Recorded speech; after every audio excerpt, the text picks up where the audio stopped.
Hello, नमस्ते, प्रणाम, सलाम। ऑटेक इजी पर एक बार फिर आप लोगों का भैया भौजी स्वागत है। खबरी खिलौनी लाल दरभंगा एयरपोर्ट की एक ताजा खबर लेकर भैया जी आप लोगों का दिमाग चाटने हाजिर हैं। एक तो बात जानते हैं भैया जी, अपने मिथिलांचल का दरभंगा एयरपोर्ट ना हर दिन सफलता की नई इबारत लिख रहा है, एकदम नया नया इतिहास रच रहा है। पहले तो देश भर में उड़ान स्कीम के तहत सबसे सफल एयरपोर्ट बना और अब इसकी आमदनी से सरकार और एयरलाइंस कंपनी भी गदगद हो गई है। अब आप पूछेंगे ये सब कैसे हुआ और नया क्या है, तो सब बताएंगे महाराज। लेकिन उससे पहले हमारा चैनल ऑटेक इजी तो सब्सक्राइब करिए जनाब।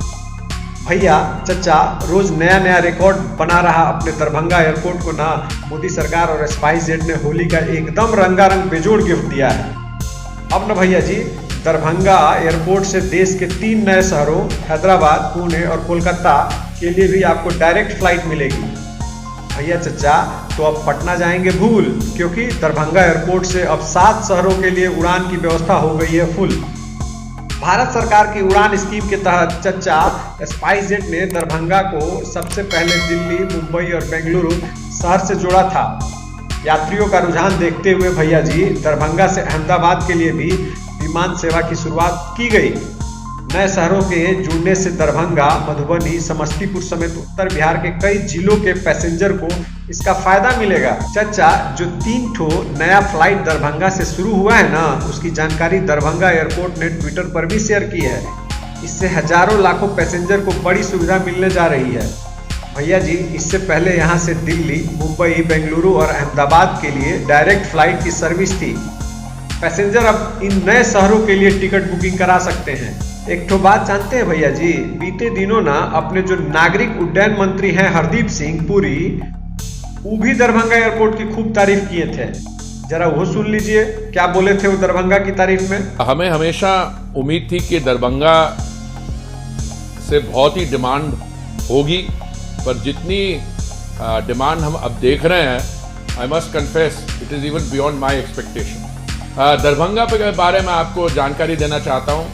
पिछले वर्ष जब मैं वहाँ गया था और मैंने फिर देखा, और उसी समय हमने निर्णय ले लिया था कि हमको एयरपोर्ट का सिविल एविएशन इंफ्रास्ट्रक्चर जो है, नई टर्मिनल बिल्डिंग, जब हमें ये बताया गया कि 3 फ्लाइट्स होंगी रोज, Delhi, Bengaluru and 1 more place शुरू होगी, तो मुझे थोड़ा सा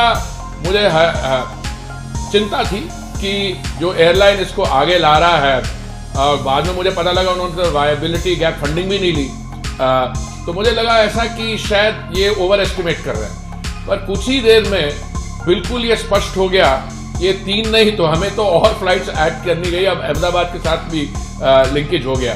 सुने ना चचा फूफा, तो अब दरभंगा एयरपोर्ट एकदम इंटरनेशनल एयरपोर्ट बनने की तरफ धकाधक बढ़े जा रहा है।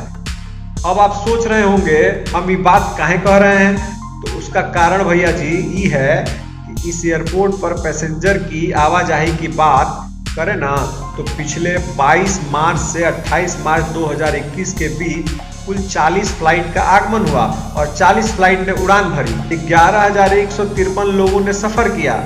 पिछले साल नवंबर में शुरू हुए दरभंगा एयरपोर्ट से उत्तर बिहार के 22 जिलों के लोगों को फायदा मिल रहा है। एक ठो बात और भैया जी, एयरपोर्ट की कैपेसिटी ना भैया जी 200 पैसेंजर को हैंडल करने की है, लेकिन हजारों पैसेंजर हर दिन यहाँ यात्रा के लिए पहुँच रहे हैं और जल्द ही यहाँ इंडिगो भी अपनी सेवा शुरू करने वाला है भैया, क्योंकि एयरपोर्ट टर्मिनल में इन्होंने अपना सिस्टम लगाना शुरू कर दिया है।